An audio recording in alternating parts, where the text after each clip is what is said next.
بسم اللہ الرحمن الرحیم۔ ان کینڈیڈیٹ کے لیے ایک بہت بڑی نیوز ہے جنہوں نے کسی بھی وجہ سے لیکچررشپ کے لیے اپلائی نہیں کی تھی، کیونکہ Khyber Pakhtunkhwa public service commission نے 1900 لیکچرار کے جو میل اور فیمیل کینڈیڈیٹس کی ویکنسیاں اناؤنس کی تھی، تو اس میں رجسٹریشن کی ڈیٹ میں ایکسٹینشن ہو گئی ہے۔ تو لہٰذا وہ کینڈیڈیٹ جن کی کسی وجہ سے جنہوں نے اپلائی نہیں کی تھی یا جن کے رزلٹ ابھی ڈکلیئر نہیں ہوئے تھے اور وہ ایلیجبل نہیں تھے، اور ریسنٹلی جن کا رزلٹ ڈکلیئر ہو گیا ہے، تو وہ لوگ ابھی اپلائی کر سکتے ہیں۔ اس کا جو لاسٹ ڈیٹ آف اپلائی ہے وہ 13 جولائی تک ہے، extended the closing date up to 13 جولائی۔ تو یہ بہت بڑی اپرچونٹی ہے، کیونکہ میں بہت مرتبہ بتا چکا ہوں کہ جتنے ایزیلی بندہ اس لیکچرار کے ایگزام میں سلیکٹ ہو سکتا ہے، اتنا ایزیلی بندہ کلاس 4 میں بھی نہ ہو، کیونکہ ایک تو اس میں ویکنسیاں بہت زیادہ ہے، دوسری بات یہ ہے کہ اس میں میرٹ ہوتا ہے جو کیونکہ کمیشن پہ ہوتی ہے جب بھی، تو میرٹ اس میں ہوتا ہے، اور تیسری بات یہ ہے کہ اس میں جو کمپٹیشن ہے وہ نہ ہونے کے برابر ہے۔ سبجیکٹ وائز لوگ کمپٹیشن دیں گے تو ہر بندے نے صرف اپنے سبجیکٹ کی تیاری کرنی ہے۔ تیاری کا پروسیجر بھی یہ ہے، اگر کوئی بندہ میکسیمم 1 مہینہ تیاری کرے جس کی آلریڈی سبجیکٹ پہ ہولڈ ہو، تو اس کے لیے وہ کافی ہے، اور جس کا سبجیکٹ کے الف بے پے کا بھی پتہ نہیں ہے، تو وہ بندہ اگر 2.5 سے 3 مہینے تیاری کرے تو 100% سلیکٹ ہوگا انٹرویو کے لیے، اس میں کوئی شک نہیں ہے۔ 2 سے 3 مہینے 2.5 سے 3 مہینے اگر کوئی تیاری کرے تو وہ لازماً سلیکٹ ہوگا۔ پروسیجر اس کا یہ ہے کہ آن لائن اپلائی ہوتی ہے، تو KPPSC کی ویب سائٹ پہ جا کے اپلائی کرتے ہیں۔ ریکوائرمنٹ تو سب کو پتہ ہے کہ 2nd class master degree required ہوتی ہے، اور ایج انہوں نے 30 ایئرز بتائی ہے۔ یہ پہلی مرتبہ دیکھ رہا ہوں کہ لیکچرار کی جابس کے لیے 35 ایئرز ہوتی ہے جنرلی، ان نے 30 ایئرز بتائی ہے۔ تو 30 ایئرز ضروری نہیں جن کا 30 ایئرز کراس ہو تو وہ اپلائی نہ کرے، ہر بندہ اپلائی کرے، چاہے جس کا 39 تک اگر کس کا ایج ہے تو وہ لوگ اپلائی کرے، کیونکہ 9 سے 10 سال تک آپ ایج ریلیکسیشن لے سکتے ہیں۔ اس کا پروسیجر ہے 5 سال تک تو بہت ایزیلی مل جاتا ہے، اس میں تو کوئی ٹینشن ہی نہیں ہے۔ اگر کسی کی 35 ایئرس تک ایج ہے تو وہ لوگ تو ضرور اپلائی کریں۔ ویسے 39-40 تک جو بندے جن کا ایج ہے وہ اپلائی کر سکتے ہیں، اور جو ان سروس کینڈیڈیٹ ہے ان کا تو کوئی ایشو نہیں ہے، وہ تو چاہے ان کا جتنا بھی ایج ہے وہ لوگ جسٹ ایلیجبل ہوتے ہیں اور اپلائی کریں۔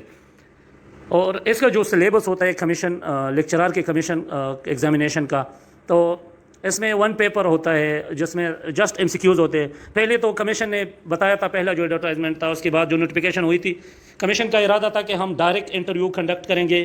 اور انٹرویو کے لیے ایلیجبلٹی انہوں نے رکھی تھی کہ ہم ایکیڈیمک پہ لوگوں کو انٹرویو کے لیے شارٹ لسٹ کریں گے، جو ایک انجسٹ طریقہ تھا اور جس کو کینڈیڈیٹ نے بہت زیادہ سیریس لیا، اس پہ پروٹیسٹ ہوئے اور پولیٹیشین کو انوالو کیا، اور یہ کینڈیڈیٹ کے محنت کا نتیجہ تھا کہ ڈائریکٹ جو انہوں نے انٹرویو کے لیے کال کرنے تھے وہ ختم ہو گئی، کیونکہ اس میں جو اینول سسٹم میں جن لوگوں نے ایجوکیشن کی ہے وہ لوگ سرے سے انٹرویو میں کال ہی نہیں ہوتے۔ آپ لوگوں کو پتہ ہے اینول ایجوکیشن جو ہوتی ہے اس میں ایکیڈیمک سکور کم آتا ہے، اس کی وجہ سے بندہ ایکیڈیمکلی اسٹرانگ بیک گراؤنڈ نہیں رکھتے، تو انٹرویو میں شارٹ لسٹ ہونے کے چانسز نہ ہونے کے برابر تھے۔ مگر ابھی لکیلی اور کینڈیڈیٹس کی محنت کی وجہ سے لوگوں نے ہر جگہ ہر فارم پہ آواز اٹھایا، مختلف جگہوں پہ کمپلینیں نوٹ کرائی، ایون کہ لوگ اسمبلی کے سامنے بھی لوگ نے اپنا احتجاج ریکارڈ کرایا تھا۔ اس کی وجہ سے کمیشن نے یہ فیصلہ کیا کہ اب ہم ڈائریکٹ ٹیسٹ لیں گے پہلے، اور پھر اس کے بعد انٹرویو ہوگی۔ تو ٹیسٹ کا جو پروسیجر ہوتا ہے، جتنے سبجیکٹ ہے اس میں 100 MCQs آئیں گے، 100 MCQs ہر پیپر میں ہوں گے، جس میں سے 90 منٹس ڈیوریشن ہوتا ہے، نیگیٹو مارکنگ کوئی نہیں ہوتا، اور اس میں 100 MCQs میں 30 MCQs ہر بندے کا انگلش کے ریلیٹڈ ہوں گے۔ تو مین فیکٹر جو ہوگا جو شارٹ لسٹنگ میں وہ انگلش کرے گا، انگلش کے 30 MCQs ہوں گے، اور اس کے علاوہ جو 70 MCQs ہے وہ ٹوٹلی سبجیکٹ سے ہوں گے۔ ٹوٹل 100 MCQs میں اگر جو سبجیکٹ ہے جس میں نمبر آف ویکنسیاں بہت زیادہ ہے، تو اگر اس ایڈورٹائزمنٹ میں کچھ سبجیکٹ ہے جس میں تو ویکنسیاں بہت کم ہے، مگر کافی سبجیکٹ ایسے ہیں جس میں بہت زیادہ ویکنسیاں ہے، تو جن میں بہت زیادہ ویکنسیاں ہے ایسے سبجیکٹ میں کمپٹیشن بہت کم ہوگا، جو کوالیفائنگ سکور ہوگا وہ جسٹ 50 سے لے کر 60 تک ہوگا، اور جن میں ویکنسیاں بہت کم ہے تو ان کا کوالیفائنگ سکور بھی 70 سے کسی بھی سبجیکٹ میں مشکل ہے کہ اوپر آ جائے۔ سارا جو کٹ آف مارکس ہوں گے وہ 65 کے ایوریج کے حساب سے ہوں گے، مگر میں آپ لوگ کو 65 کے لیے نہیں بتاؤں گا، کیونکہ آپ لوگوں نے صرف ٹیسٹ کوالیفائی کرنا نہیں ہوتا، آگے میرٹ میں بھی آنا ہوتا ہے۔ تو اگر کوئی بندہ میرٹ میں آنا چاہے اور آگے سلیکشن پہ جس کی نظر ہے تو اس کو چاہیے کہ وہ 80+ جائے، کیونکہ آگے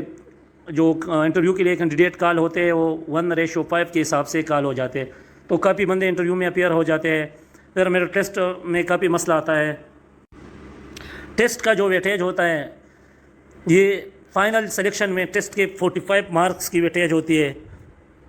25 نمبر انٹرویو کے کاؤنٹ ہوتی ہے اور 45 ٹیسٹ کی، اس کے علاوہ 20 نمبر اکیڈمک کی کاؤنٹ ہو جاتی ہے، جس میں میٹرک سے لے کر BS یا ماسٹر تک کوالیفیکیشن کاؤنٹ ہوگی، جبکہ MPhil اور PhD والوں کو ایک نمبر ملے گا، کیونکہ یہ کمیشن کا رولز ہے، 3 نمبر جو ہائر ریلیونٹ کوالیفیکیشن ہے ان کو ملتا ہے، مگر لیکچرار کے کیس میں زیادہ سے زیادہ 2 ملیں گے، کیونکہ ایک MPhil کا ہوگا، ایک PhD کا، اور تیسرا کوئی ایسا ریلیونٹ وہ نہیں ہے، ڈگری نہیں ہے جس میں تیسرا نمبر مل جائے۔ اس کے علاوہ 4 نمبر جو ہوتے ہیں وہ ڈسٹنکشن کے لیے ہوتے ہیں، جن نے گولڈ میڈل لیا ہوتا ہے، جو ٹاپر ہوتے ہیں ان کو ایک نمبر ہر گولڈ میڈل پہ ملتا ہے،